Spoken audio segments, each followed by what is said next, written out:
mão no seu coração, vamos falar com o Senhor neste momento. Deus Todo-Poderoso, mais uma vez, Senhor, com muita gratidão nós estamos aqui na sua presença, dando início, Senhor, ao nosso terceiro jejum dentro desse propósito poderoso, meu Pai.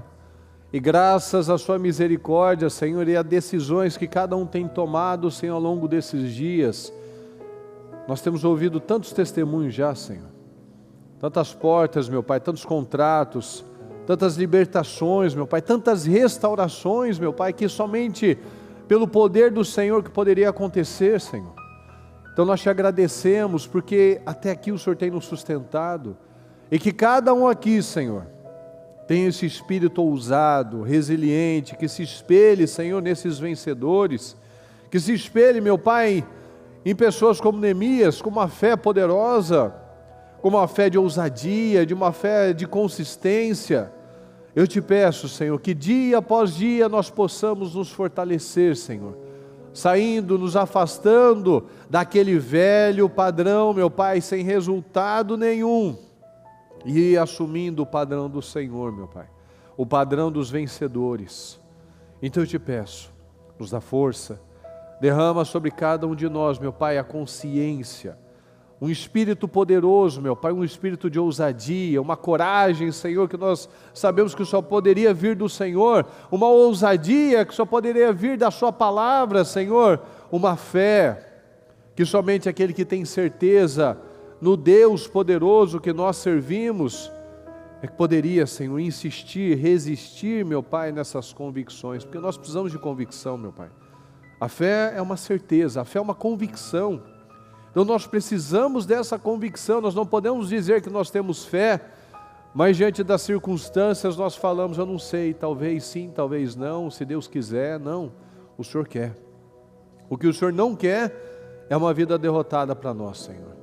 Então que nós vamos acreditar na sua palavra, porque é da sua palavra que vem a nossa força, que vem a nossa graça, que vem o poder que nós precisamos, meu Pai, porque todos aqueles que fizeram coisas grandes na sua palavra foram aqueles cheios do teu poder, do teu espírito, meu Pai, que buscavam todos os dias fazer a sua vontade. Quando nós tememos o Senhor, nós não tememos mais nada.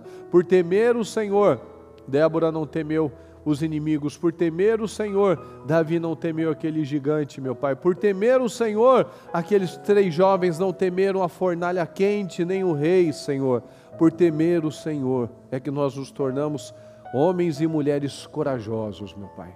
Então eu te peço, que o Senhor venha encontrar aqui no nosso meio, pessoas valentes, pessoas corajosas, pessoas que estão presas, meu Pai, à cruz, que não fazem mais a sua vontade, mas fazem a sua vontade, por isso são abençoadas, meu Pai, porque quando nós nos alinhamos e a nossa vontade se torna a sua, nós avançamos, como o Senhor nos ensina, que não seja feita a minha vontade, mas a sua, Senhor. Então a minha vontade se torna a do Senhor, e aí as coisas vão no caminho certo, porque a minha vontade vai me levar a resultados errados, ruins.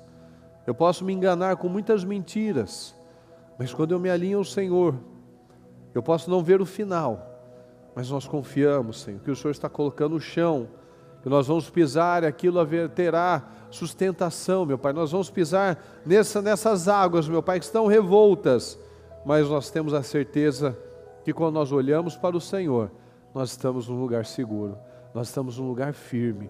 Então nós abrimos, Senhor, este terceiro jejum, e eu declaro, meu Deus querido, que nós venhamos a viver de um dia poderoso, meu Pai, o melhor 52 dias das nossas vidas. Nós terminaremos este ano, Senhor, testemunhando que este já é o melhor ano da nossa vida até então, e ano que vem será melhor do que esse, o próximo melhor do que o anterior, e assim será, meu Pai, porque é o que nós sempre falamos, a vida do justo não é de nostalgia, lembrando dos velhos tempos, meu Pai, não, nós sempre vivemos o melhor tempo das nossas vidas, porque é o tempo que nós estamos crescendo, é o tempo que nós estamos plantando, é o tempo que nós temos, meu Pai, é o dia de hoje.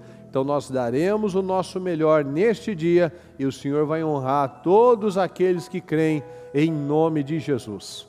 Muito obrigado, Deus querido, conduza-nos, Senhor, neste trabalho, neste início, Abençoa, meu Pai, todas as orações, todos que passarão pela igreja, que estão aqui nas igrejas, na transmissão, nos pontos de luz, meu Pai, que o Senhor possa nos dar um dia incrível, com encerramento às 19h30, em nome de Jesus. Muito obrigado. Amém, amém e amém, graças a Deus. Bom dia, boa tarde, pessoal. Pode sentar, por gentileza. Graças a Deus. Boa tarde a todos que estão pela transmissão. Fala comigo, por gentileza. Crescer não é uma opção. Deixa eu ler para você. Vamos começar aqui em Gênesis 1, começo de tudo. 1:26. Então disse Deus: façamos o homem à nossa imagem, conforme a nossa semelhança. Fala comigo, por favor. Domine ele. Ok. Domine ele sobre os peixes do mar, sobre as aves do céu, sobre os grandes animais de toda a terra e sobre todos os pequenos animais que se movem rente ao chão. Criou Deus o homem à sua imagem, e a imagem de Deus os criou. Homem e mulher os criou. Fala comigo. Deus os abençoou. Fixe isso. Deus me abençoou. De novo. Deus me abençoou. Então, olha só. Deus os abençoou e lhes disse: sejam férteis, vamos juntos, sejam férteis e multipliquem-se, encham e subjuguem a terra, dominem sobre os peixes do mar, sobre as aves do céu e sobre todos os animais que se movem pela terra. Então nós vemos aqui que crescer não é uma opção. Fala comigo. Crescer não é uma sugestão de Deus. Crescer não é uma sugestão. Crescer é uma ordem, é um mandamento. Então veja, Deus nos abençoou. Gente, todo mundo já deve ter lido esse capítulo 1 da palavra, mas muitas vezes não está enxergando. Deus me abençoou. Ele disse: sejam férteis, multipliquem-se, encham, subjuguem a terra, dominem. Então não é uma sugestão, é uma determinação, uma ordem para cada um de nós. Porque quando eu não cresço, fala, se eu não cresço, eu travo outros, eu impeço outros de crescerem. Isso precisa explodir na nossa mente. Deus nos abençoou para crescer, para prosperar, para dominar. Nós precisamos ter isso muito firme na nossa mente. Porque a partir disso nós pensaremos diferentes, oraremos diferente, falaremos diferente, sonharemos diferente. Porque não é uma sugestão, é uma ordem.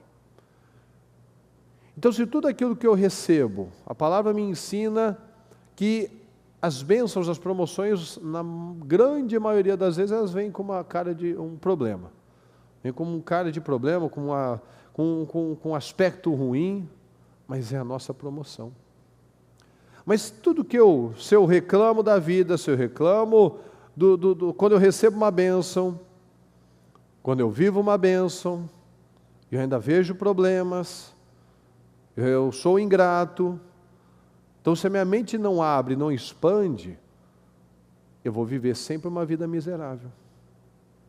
Porque se uma pessoa decidir, tudo é decisão, manter uma mentalidade rígida, ela vai terminar no mesmo lugar.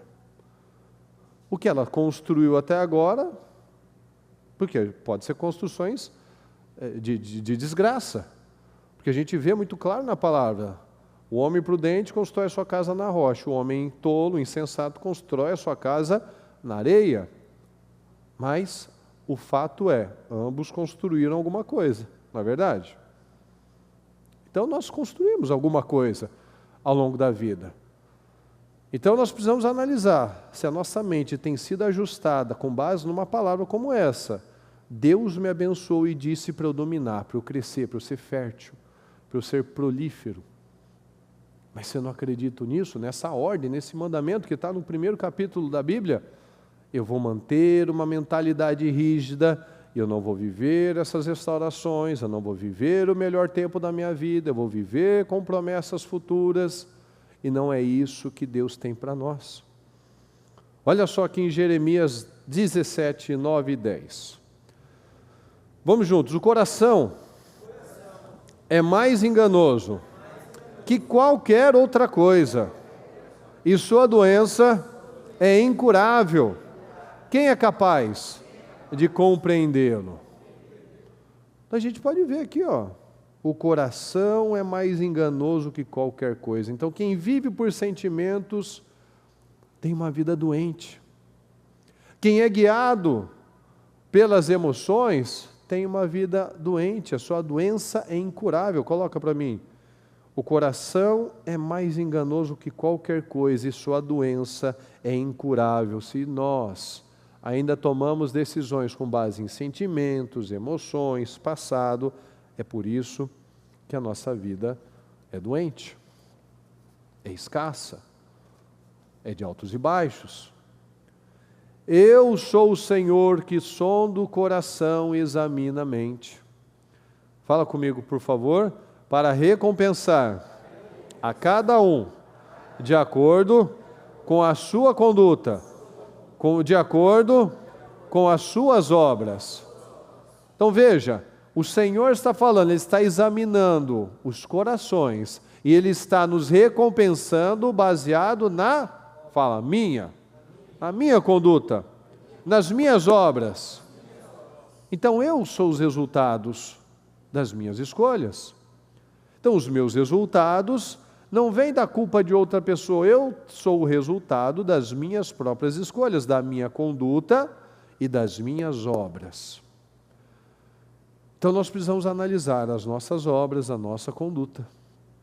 Se nós não estamos nos limitando, se nós não estamos colocando a palavra de Deus em segundo plano e a palavra de homens, a palavra de mentiras, a palavra de crenças em primeiro plano. Porque aqui, vamos ver aqui em Obadias 1, 3. A arrogância do seu coração tem enganado. Você que vive nas cavidades das rochas e constrói sua morada no alto dos montes, você que diz a si mesmo, quem pode me derrubar?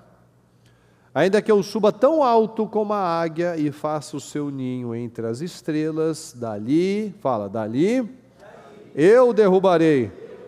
Quem está falando, pessoal?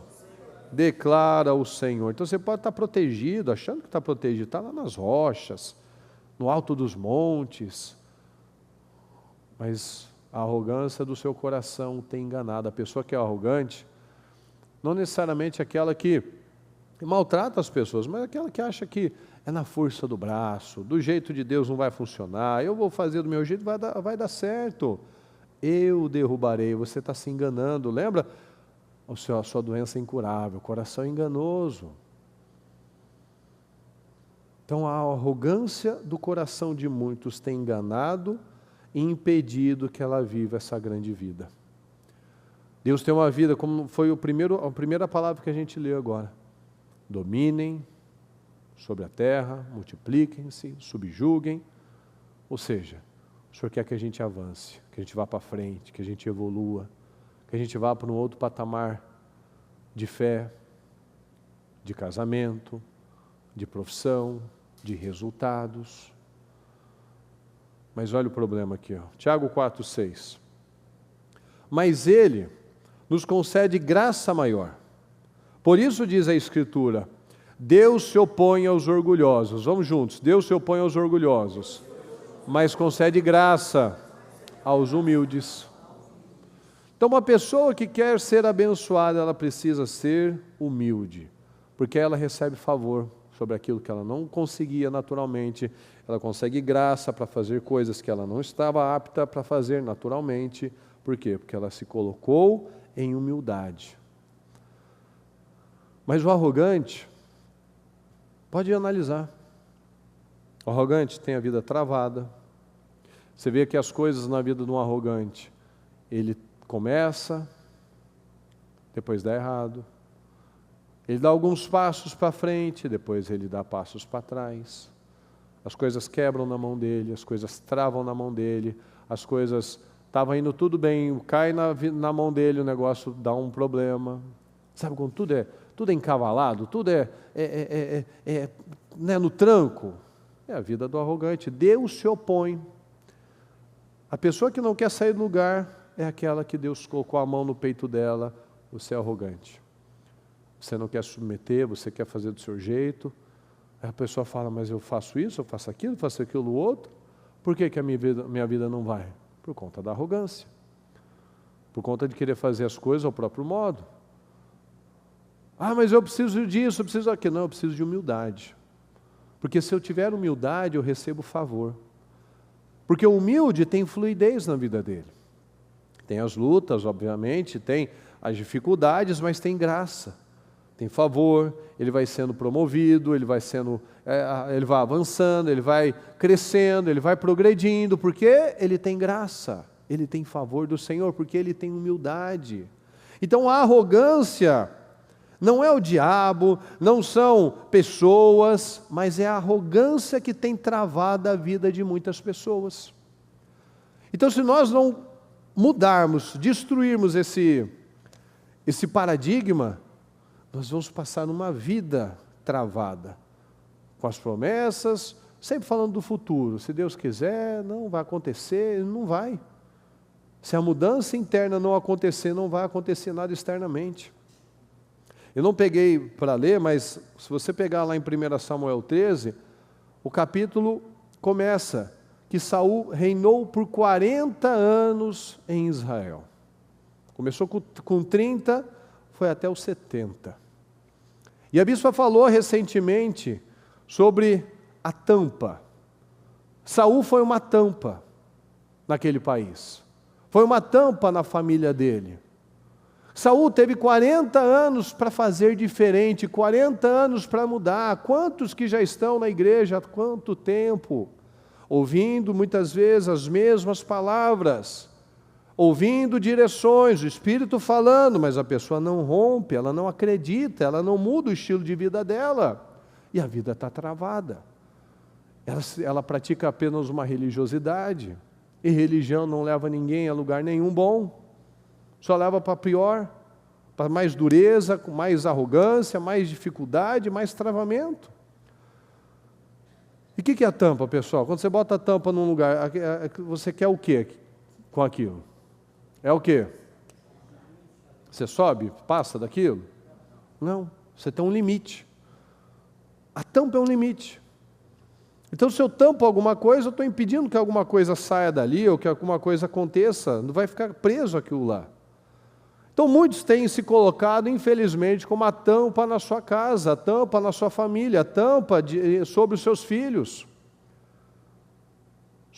Com pais que ainda são egoístas, são negligentes, que travam a vida dos filhos, que pesam, que são vitimistas, que são cobradores, que são negativos, que não empurram. Sempre vai criando meios, situações para travar, para bloquear a vida de quem está perto, porque ela não consegue romper, então ela não quer que ninguém rompa também. É o exemplo de Saul. Nós vamos ver. Não tomam decisões pela família. Ao invés de estar no lugar certo, orando, ensinando, empurrando, como diz lá no Salmo 127, sendo um arqueiro, né, os filhos são como flechas nas mãos do guerreiro, sendo aquele guerreiro, aquele arqueiro que coloca flecha e lança para um determinado alvo, ou seja, está empurrando, está levantando as pessoas, né? Não impulsiona, mas está lá preocupada com elas mesmas, preocupada com os seus sentimentos miseráveis, e a vida dela está travada, e ela trava a vida de quem está perto. A gente vê isso em Abraão. Abraão, ele precisou se limpar de uma cultura, do país que ele morava, da família que ele cresceu. O pai dele era um fabricante de ídolos, era um idólatra, Cada família tem ídolos. Cada família tem um problema, tem uma situação. Cada um cria ídolos ao longo da vida.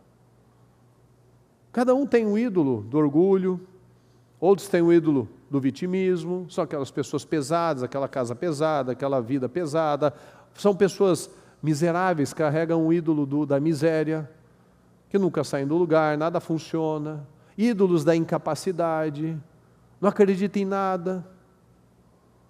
Tudo que vem como oportunidade, ela não agarra, ela escapa, é um demônio que a pessoa não acredita que a planta, então fica com aquela vida mole, aquela coisa que ela desperdiça, é uma falta de consistência.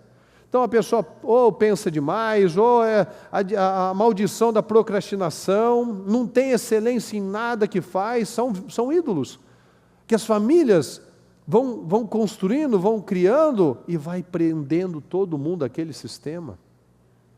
Pais inconsistentes, inconstantes, começam as coisas, mas não levam nada adiante, não estabelece. Não é como um guerreiro que lança flechas, mas lança palavras pesadas. A gente falou esses dias sobre as declarações, sobre as brincadeiras, lá que a gente leu em Provérbios 26, que fala, né? Como o louco que brinca com armas mortais, imagina um louco aqui brincando, né? Engatilhando e desengatilhando uma arma, né? Brincando, dando um tirinho para cima. É a mesma coisa aquele que engana as pessoas e depois faz só uma brincadeira. É como um louco, ele está causando tragédias, ele está causando problemas, porque ele está lançando palavras, fazendo brincadeiras negativas, amaldiçoando a vida dela, amaldiçoando a imagem dela, os resultados dela, falando, esse daí é fraquinho, esse daí é genioso, esse daí é difícil, essa pessoa é difícil. Aqueles que falam, porque quando você casar você vai me entender. Ele é meio devagar, ele é meio bobo, o outro é mais inteligente, é mais bonito, é mais capaz.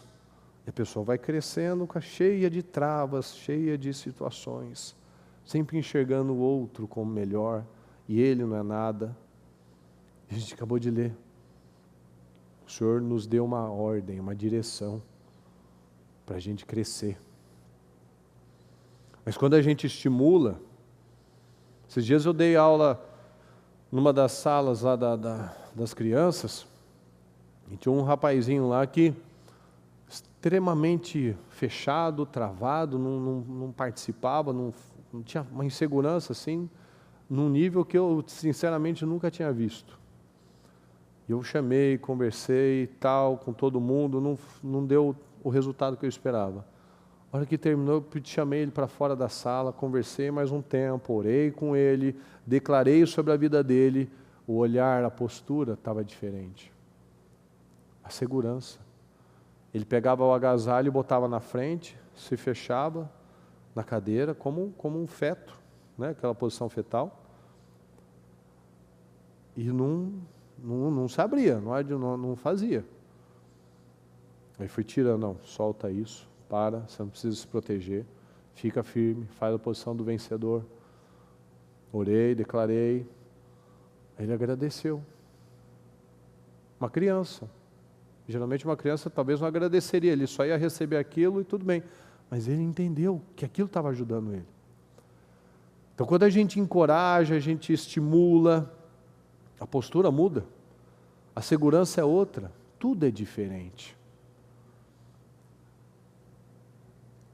Por quê? Porque a gente está rompendo, a gente está crescendo. Então a gente pode ver uma pessoa que foi muito uma bênção, como Jonatas, o filho do Saul. Ele foi uma bênção, mas ele estava debaixo da tampa do pai. Ele morreu junto na batalha, e Saul vivia inventando mentiras, que ele queria matar, que ele queria tomar o trono, e as pessoas iam acreditando naquelas mentiras. Então tudo na vida de Saul foi derrotado. Até o neto dele, que não tinha nada a ver com aquela situação, mas estava debaixo da tampa daquela liderança, né? O Mefibosete, quando o Saul morreu, veio aquele alarido lá, não, porque agora Davi vai matar a família de Saul, vai acabar com todo mundo. A babá dele saiu correndo, derrubou ele, quebrou o pé dele, ele cresceu com o pé deformado, ficou aleijado. Por quê? Por conta de uma mentira. Mentiras. Tanto que quando o inimigo lá, o estrangeiro, o amalequita, foi contar que ele tinha matado Saul, que ele estava agonizando, ele falou, me mata aqui, para eu não cair na mão desses incircuncisos. Ele não se alegrou, Davi não se alegrou. E ele matou aquele rapaz. E fez uma música ainda para ele. Fez o cântico pela morte de Saul. Olha só esse cântico. 2 Samuel 1. Começou o livro de Samuel com essa música. O seu esplendor, ó Israel, está morto sobre os seus montes, como caíram os guerreiros. Não conte isso em Gate, não proclame nas ruas de Ascalon, para que não se alegrem as filhas dos filisteus, nem exultem as filhas dos incircuncisos, que é a região lá dos filisteus. Ó colinas de Gilboa, quando a gente estava lá em Israel, o guia mostrou onde que era o monte Gilboa. E de fato, da metade para cima ele é careca. Ele fala, isso daqui é a maldição, porque você vê nos outros montes, não é assim esse padrão. Então não teria sentido, porque ali é assim, o resto é normal e ali é diferente.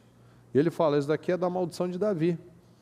Ó colinas de Gilboa, nunca mais haja orvalho, nem chuva sobre vocês, nem campos que produzam trigo para as ofertas, porque ali foi profanado o escudo dos guerreiros, o escudo de Saul, que nunca mais será polido com óleo. Do sangue dos mortos, da carne dos guerreiros, o arco de Jonatas nunca recuou. A espada de Saul sempre cumpriu sua tarefa. Saul e Jonatas, muito amados, nem na vida nem na morte foram separados. Eram mais ágeis que águias, mais fortes que leões.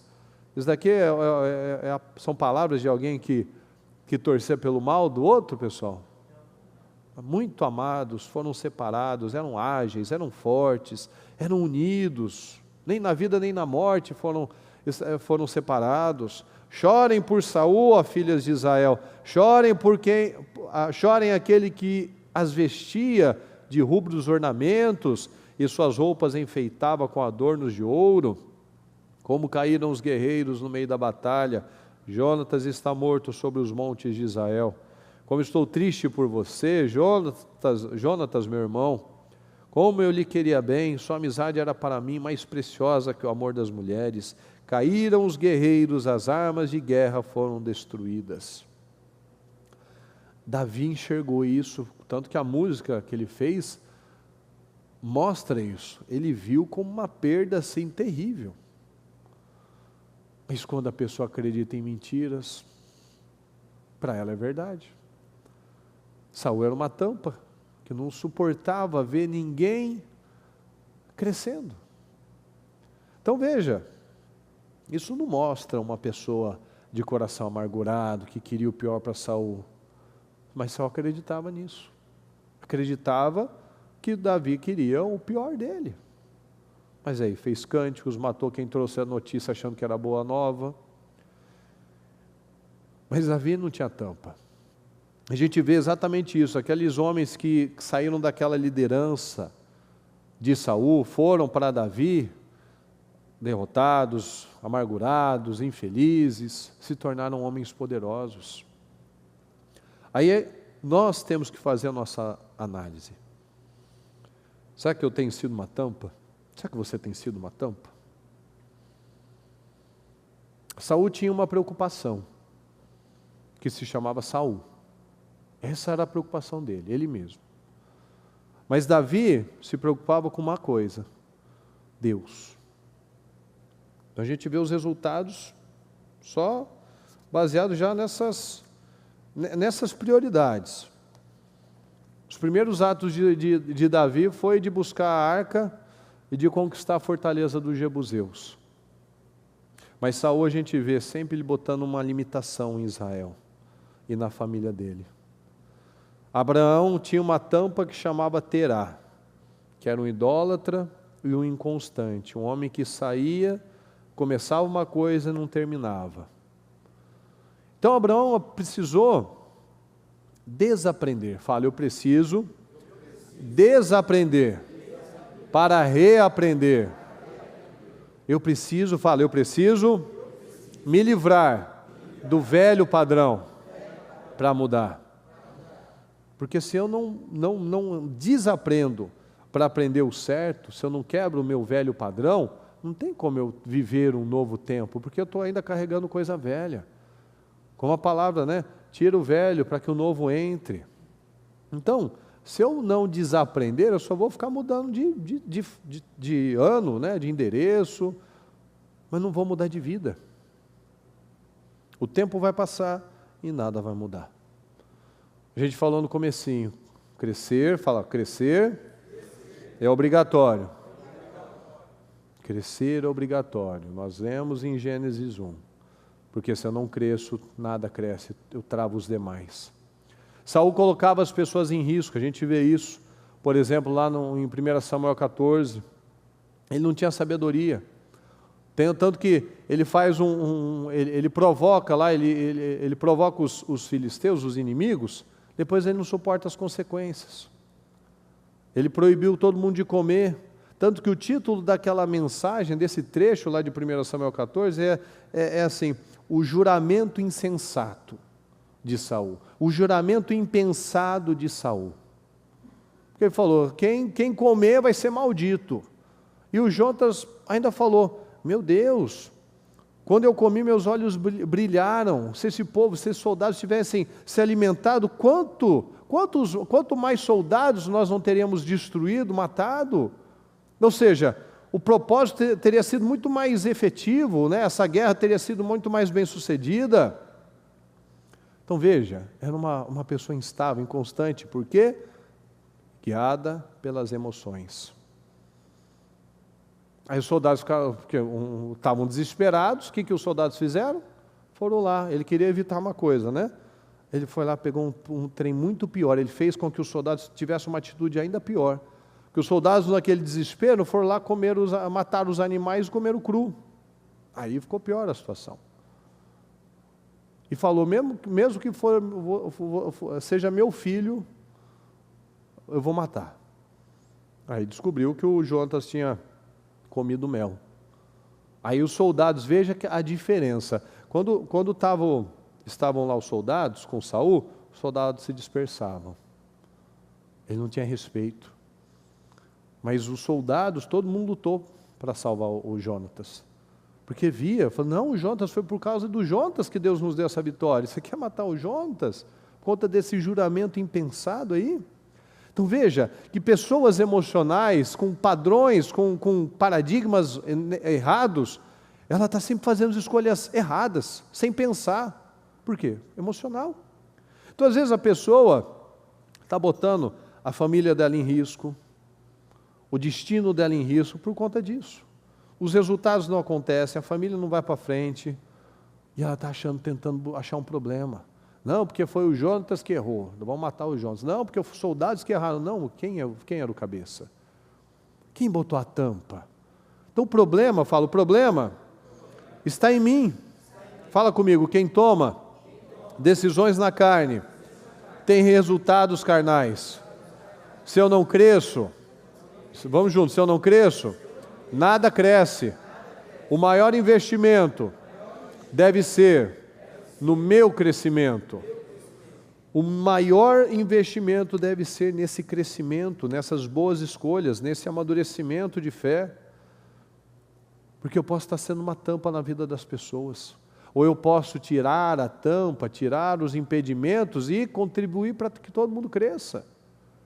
Então eu oro, eu busco, eu medito, eu luto, eu vigio a minha mente, eu tomo decisões, eu vou crescer, eu vou ser um levantador, eu não vou mais ficar preso a esse mundinho, a esses paradigmas. Eu quero crescer, eu quero abrir minha mente, eu quero expandir, eu quero ser aquele que lança flechas para longe, que levanta pessoas, que ajuda pessoas, que encoraja pessoas, que é exemplo para a vida das pessoas. Quem nós decidimos ser?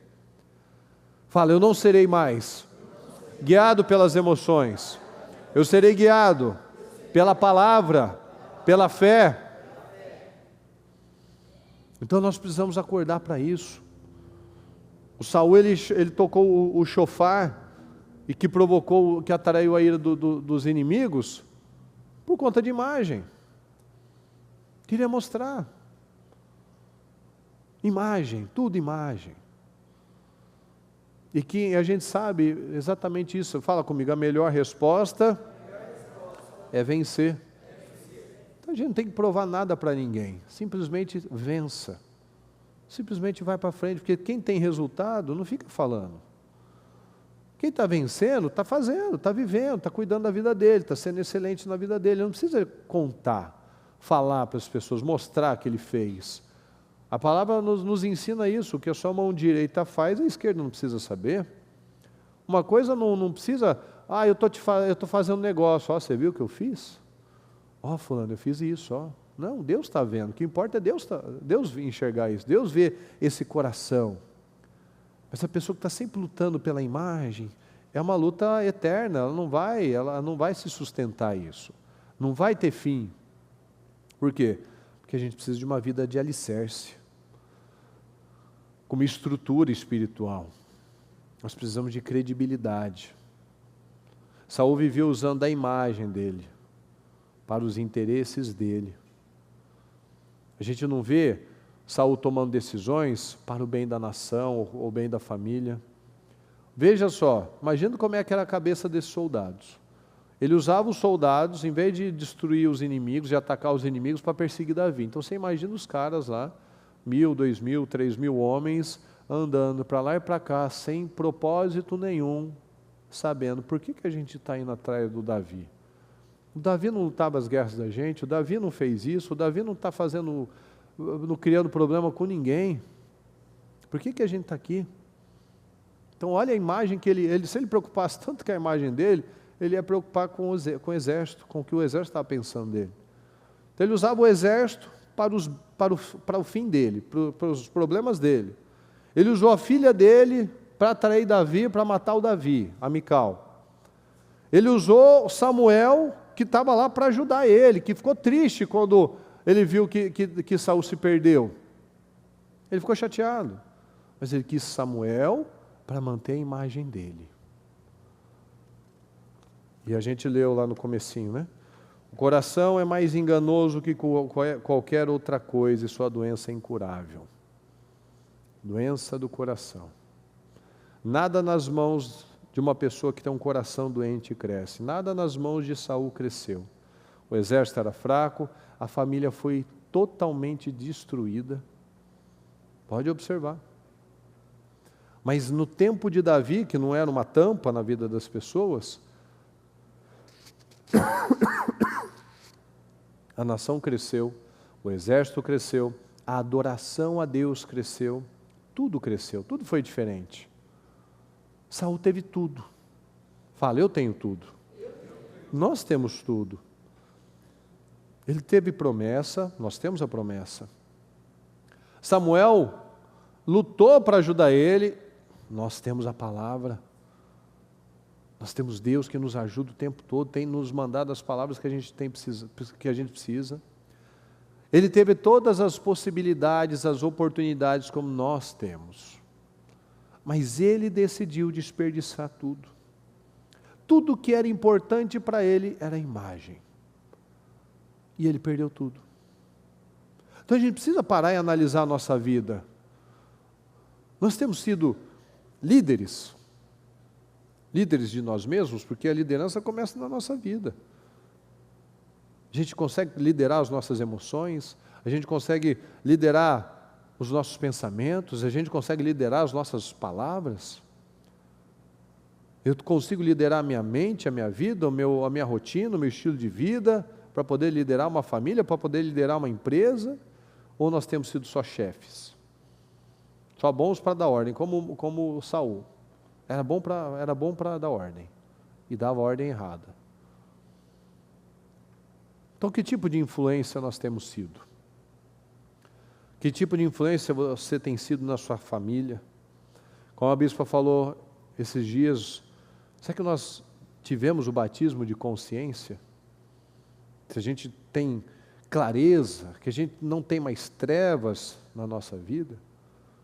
Quais são suas influências? Quais são seus padrões? Como é que é o lado da sua família, da sua mãe, do seu pai? Você tem percebido a repetição de histórias na sua vida? Desculpa. Os padrões vão se repetindo. A gente vê, por exemplo, o padrão de mentir e falar que não era esposa, que aconteceu com Abraão, com Abraão aconteceu com Isaac. Então você vê que a história se repete. Então se nós não despertarmos, a gente está aí, está vivendo e está olhando, puxa, isso daqui parece o meu pai, isso daqui parece a minha mãe. Padrões. Padrão de adultério, padrão de miséria, padrão de derrota de todo tipo, doenças. Nós precisamos nos levantar, nós precisamos tomar uma decisão. Fala comigo, o problema não está fora, está dentro. Então, o filho está difícil, o filho está mentindo, está na imoralidade, a gente tem que procurar onde? No celular dele, no computador dele? É isso, pessoal? Não, a gente procura onde? Fala, nos pais. Nos pais. Eu vou achar, vou olhar debaixo da cama, você está escondendo alguma revista. Não, o problema está nos pais. Portas foram abertas pelos pais. Lembra que a bispa falou recentemente? Do Jacó, das ovelhas, os filhos se reproduzem com base nas varas. A Jacó botava as varas lá no bebedouro dos animais e descascava à medida que ele queria um tipo de perfil de ovelha. Os animais nasciam daquilo. E vara na palavra de Deus é o que, pessoal? A autoridade. Então os filhos são o reflexo da autoridade dos pais que está sobre eles. Saul buscou o trono, nunca buscou a arca. O que a arca representa, pessoal? A presença de Deus. Davi buscou a arca. Saul buscou o trono. Saul foi inconsequente, foi imaturo, foi carnal. Deus acreditou muito mais nele do que ele acreditou em Deus. Saul sempre se viu pequeno, apesar de ser o mais alto. E Davi sempre foi pequeno, de altura, mas sempre enxergou Deus como grande. Então ninguém podia crescer perto de uma pessoa assim. Ele não aceitava ninguém que estava se sobressaindo, progredindo. Era um egoísta, um orgulhoso. Muitos têm sido assim. Egoístas, orgulhosos, travados e travando a vida das pessoas.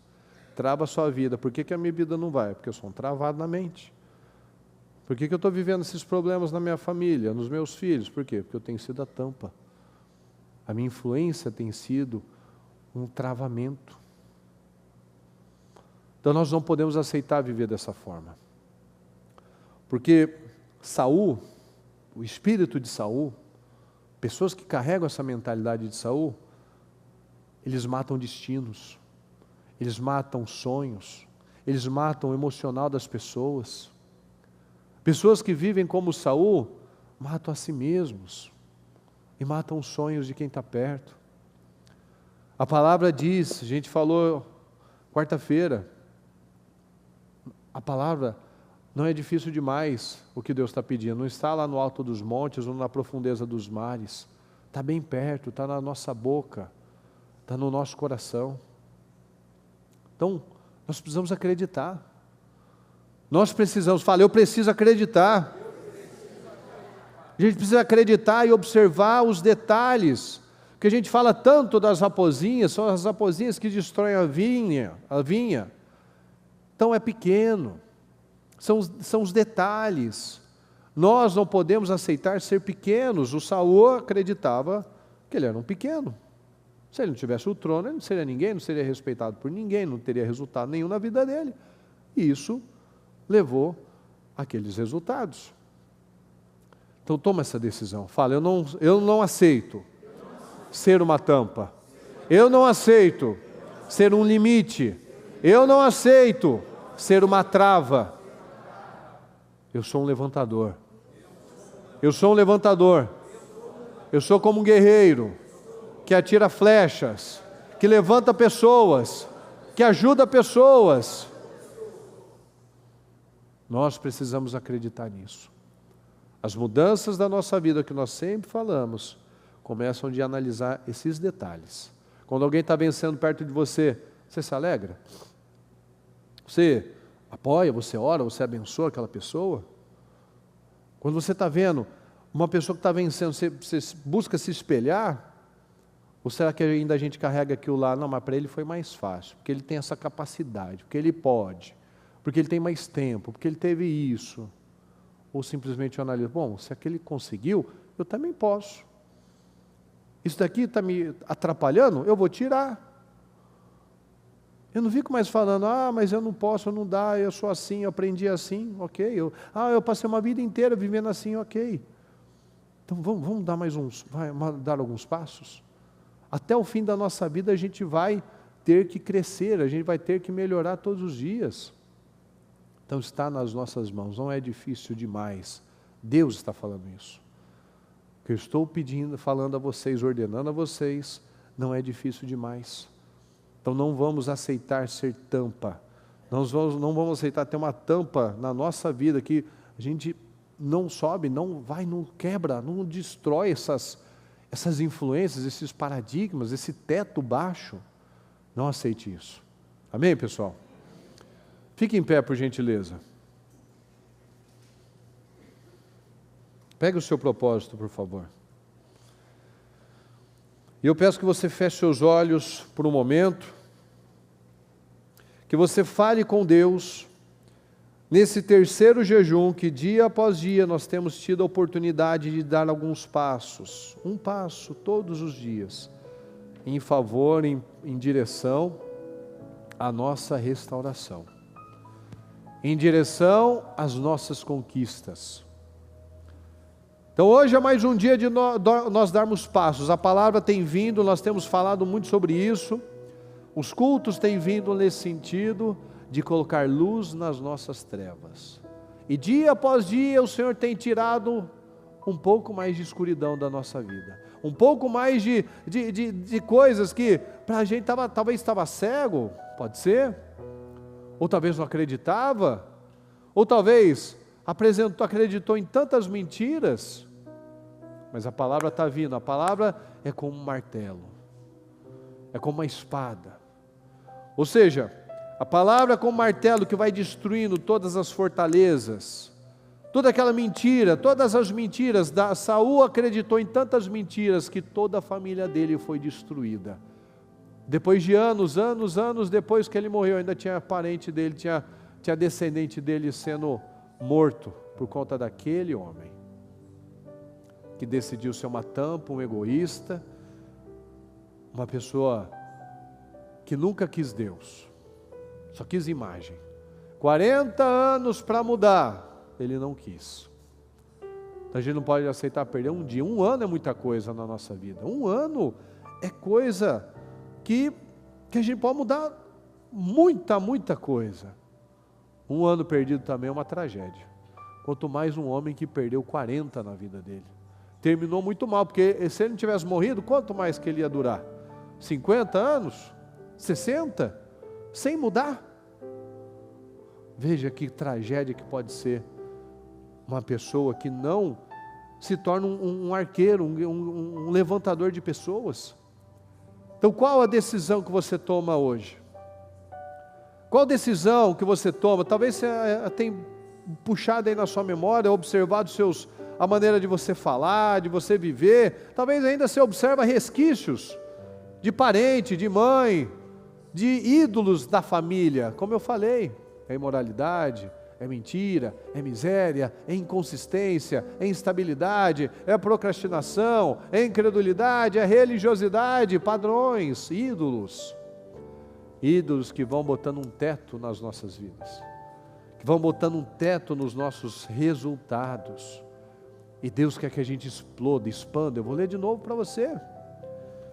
Olha, é a ordem de Deus, não é a sugestão de Deus.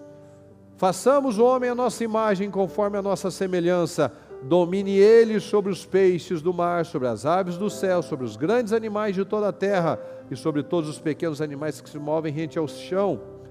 Deus os abençoou, Deus me abençoou e lhe disse: sejam férteis e multipliquem-se, encham e subjuguem a terra, dominem sobre todos os peixes do mar, sobre as aves do céu, sobre todos os animais que se movem pela terra. Deus te abençoou, Deus deu uma ordem para você: cresça. Crescer não é opcional, crescer é um mandamento, é uma obrigação de cada um, porque Deus nos abençoou para isso, para sermos férteis, para multiplicar, para sermos levantadores de pessoas. Então decida isso, Senhor. Bota a luz nas minhas trevas, Senhor, mais um pouco, Senhor. Se ainda sobrou uma treva aí, Senhor, me ajuda a tirar, me dá consciência, me ajuda, Senhor. Eu preciso. Será que eu ainda me incomodo com a vitória das pessoas? Será que eu estou vendo um filho, uma filha indo para frente, eu estou incomodado? Por que esse sentimento miserável? Quem eu decido ser? Uma tampa como Saul? Jonatas foi um cara extraordinário, mas tinha uma tampa que era o pai dele. Então a gente precisa romper. Nós precisamos acreditar na verdade. Abraão tinha uma tampa que era o pai dele, mas ele teve que sair. Ele teve que quebrar todos aqueles padrões. O pai dele era um idólatra. O pai dele era um inconstante. Ele precisou buscar o Deus vivo, o Deus único. Ele precisou ter estabilidade, consistência. A gente vê que ele aprendeu, não era a natureza dele. Ele precisou ter consistência, porque não é o padrão que ele tinha aprendido. O padrão dele foi outro, mas ele decidiu: mas eu estou velho. Ele tinha 75 anos, e ele decidiu mudar a vida dele radicalmente, sair do país dele, sair de perto da família dele, da profissão dele, do que ele conhecia, para ir em um lugar diferente, com uma língua diferente, com um povo diferente, tudo diferente. Ele quis mudar. Ele não aceitou mais aquela tampa. Então não fala mais, não apresenta mais nada. É meu ramo de atividade, foi a minha criação, é a minha idade. Não, para Deus não tem limite, Deus não tem tampa. Então não vamos botar limitação na nossa vida, porque Deus não tem limite. Então não vamos botar Deus numa caixinha, num limitador. Coloca força nisso. A palavra nos ensina: arrependam-se, metanoia, renova a mente. Porque se eu não crescer, nada vai mudar na minha vida. Se a palavra não me mover, nada vai mover. Se a palavra, que é a coisa mais poderosa que existe, se ela não me mover, nada pode ser feito. Nada pode ser feito, porque tudo que eu fizer vai ser motivacional. Vai ser 2 semanas, 1 semana, eu vou voltar, porque a palavra, ela quebra fortalezas. A palavra quebra fortalezas, a palavra quebra mentiras. Então creia na palavra, creia na palavra, creia na palavra. Rompa agora em nome de Jesus. Crescer não é opcional, crescer é obrigatório, crescer é um mandamento. Deus quer que você cresça. Deus quer que você cresça. Deus quer que você cresça e levante outras pessoas. Porque se eu não cresço, tudo para, tudo trava.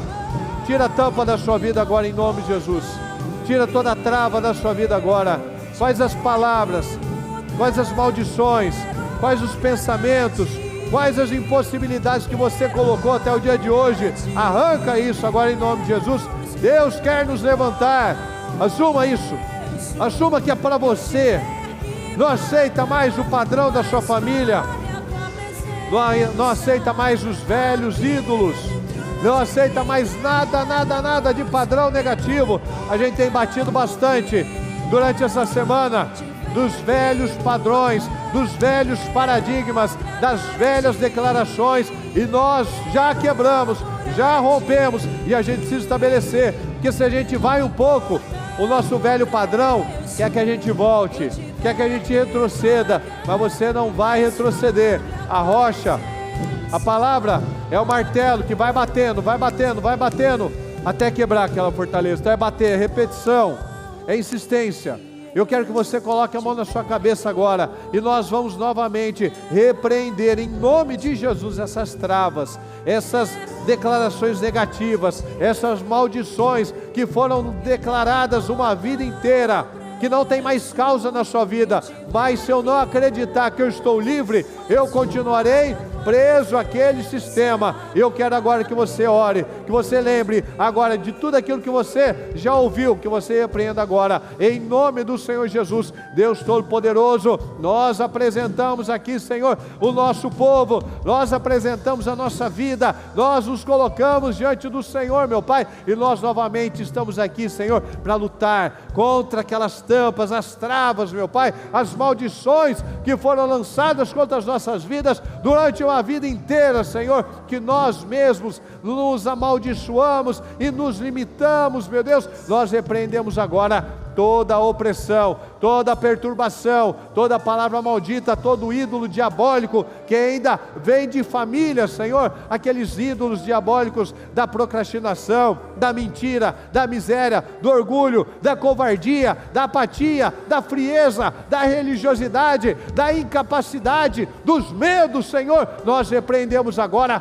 todo mal, toda maldição, todo espírito do inferno para travar a vida do nosso povo, para impedir que nós venhamos a viver o mandamento do Senhor, de crescer, de sermos prósperos, frutíferos, de cumprirmos a Tua palavra, porque o Senhor nos mandou. O Senhor disse: eu os abençoei, eu declaro que vocês vão dominar, que vocês vão frutificar, que vocês vão multiplicar. Então nós repreendemos agora toda a sentença maldita, toda a sentença diabólica que travava a vida dessa pessoa, que travava os resultados dela, os filhos dela. Nós repreendemos agora.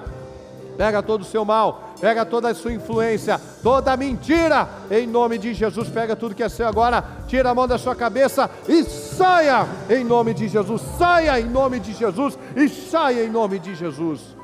E mais uma vez eu peço que você coloque a mão na sua cabeça e declare o poder na sua vida. Declaro que você é frutífero, que você é próspero, que você é abundante, que você cresce dia após dia, que você é um levantador, que você é um arqueiro nas mãos do Senhor, que você prospera todos os dias, que você é um canal de bênção, de vitória na vida das pessoas. Abençoa os seus resultados, abençoa a sua boca, abençoa a sua língua, abençoa o seu coração, porque a palavra diz, nós lemos: o coração é enganoso, a sua doença é mortal. Não acredite mais nessas mentiras. Declara vida na sua vida, declara prosperidade sobre a sua vida, declare isso. Senhor, me ajuda a enxergar. Eu quero estar na posição de humildade, Senhor, de humilde, para que o Senhor não se oponha a mim, mas me levante, derramando graça, sabedoria, poder, unção, visão, discernimento. Eu tenho visão, eu tenho capacidade, eu tenho poder. Nas minhas mãos há poder,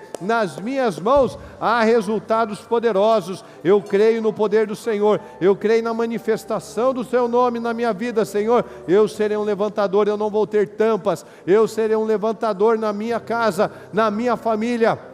Eu não vou mais carregar os ídolos da miséria, da imoralidade, da separação, do adultério, da malandragem, das mentiras, do descontrole. Eu não vou aceitar os ídolos da vida parada, travada, inconstante. Eu não aceito mais esses ídolos familiares. Eu não aceito mais nada que é contra a palavra, porque fracassar, ser infrutífero, ser pequeno, está contra a palavra de Deus, porque a palavra de Deus nos ensina que nós devemos multiplicar, frutificar, dominar e não sermos dominados, multiplicar e não viver perdendo as coisas, expandir e não ficar recuando. Então eu declaro sobre a minha vida, eu declaro sobre a minha família, eu declaro sobre as minhas mãos, eu declaro sobre a minha mente prosperidade, vitórias, resultados. Eu peço que você pegue e o seu propósito, e que você apresente ao Senhor, que você diga: eu declaro a vitória, eu declaro essa área, fala o que você escreveu aí, declaro o que você leu, eu declaro essa parte mudada na minha vida, eu declaro essa mudança na minha família, eu declaro essa mudança, a materialização desse sonho, dessa situação na minha vida. Seja claro, seja específico, declare no mundo espiritual. Pegue o seu propósito e leia e declare no mundo espiritual a sua vitória, aquilo que você escreveu, aquilo que você se comprometeu, aquilo que você espera para a sua vida. E Deus espera de nós essa submissão, essa humildade, esse quebrantamento de coração e essa coragem. Então nós queremos muito de Deus e Deus também quer muito de nós. Então vamos nos posicionar.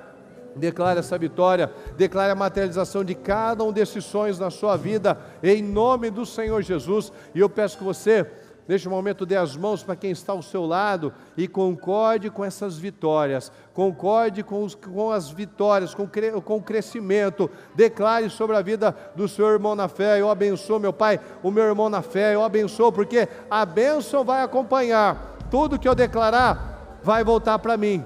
O Senhor nos ensina, se você chegar num lugar e declarar paz sobre aquele lugar e ninguém quiser, a bênção volta para você. Então você declara paz, vitória, prosperidade, e aquilo também volta para você. Então abençoa. Senhor, eu declaro sobre a vida do teu povo, Senhor, a prosperidade, declaro testemunhos, meu Pai, declaro milhares e milhares de testemunhos, Senhor, de vitórias como nós já temos recebido, Senhor, de pessoas salvas, famílias abençoadas, negócios acontecendo, meu Pai, visão ampliada, a abertura mental, meu Pai, mudança de paradigmas. Em nome do Senhor Jesus, nós abençoamos o teu povo, Senhor. Nós concordamos com cada oração, com cada quebrantamento de coração aqui, meu Pai, para que nós tenhamos aqui um coração humilde, onde o Senhor possa nos levantar, nos ajudar, em nome do Senhor Jesus. Em nome do Senhor Jesus, meu Deus, nós te agradecemos, meu Pai, porque em nome do Senhor Jesus eu creio, Senhor, eu creio que todos aqui creem também, todos que estão à distância creem também, meu Deus, que paradigmas foram destruídos neste dia, neste terceiro jejum, meu Pai, porque é o que nós estamos vendo aqui, Senhor. Se eu não cresço, eu posso ser um impedimento para muitas outras pessoas não crescerem, e nós queremos ser bênção, meu Pai, nós queremos ser bênção na vida das pessoas, nós queremos deixar um legado, e eu declaro, meu Pai, que cada homem, cada mulher aqui, meu Pai, conosco, orando, declarando, lutando, Senhor, com as armas da fé, é um testemunho vivo do poder do Senhor, é um levantador de pessoas, é um realizador, é um homem, uma mulher poderosos, meu Pai, cheios de unção, de fé, de ajuda, meu Pai, que a sua família cresça, que seja abençoada, que os seus negócios, suas situações, meu Pai, tenham um desenvolvimento,